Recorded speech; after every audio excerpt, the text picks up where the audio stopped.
Kshogel Maïga en Boubou et Patrick Hachi, lundi à Abidjan, PH. Le Premier ministre malien, Kshogel Maïga, a expliqué le 9 août 2021 à Abidjan, au terme d'une audience que lui a accordée son homologue ivoirien, Patrick Hachi, les raisons des événements survenus dans son pays au mois de mai dernier. Nous avons fait un large tour d'horizon sur la situation politique, sociale et sécuritaire au Mali.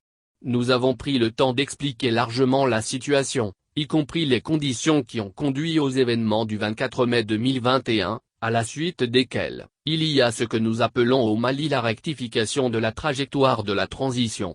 Nous avons aussi expliqué les perspectives pour le pays, a-t-il indiqué, rapporte une note de la primature transmise à Kouassi. Pour Kshogel Maïga, le Mali est aujourd'hui engagé dans une transition inclusive, en vue de réaliser les principales préoccupations des Maliens de l'intérieur et de ceux de la diaspora, à savoir l'amélioration substantielle de la situation sécuritaire, le rétablissement de la justice et la refondation de l'État malien.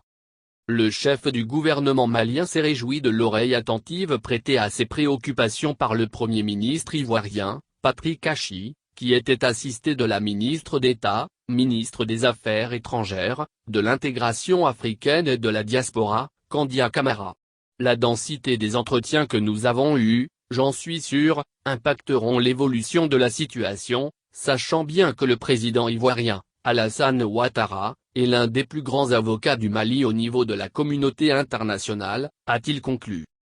Il faut préciser que Kshogel Maïga est à Abidjan pour prendre part au 27e congrès de l'Union postale universelle, UPU, où il représente le président de la transition, le colonel Assimi Goïta.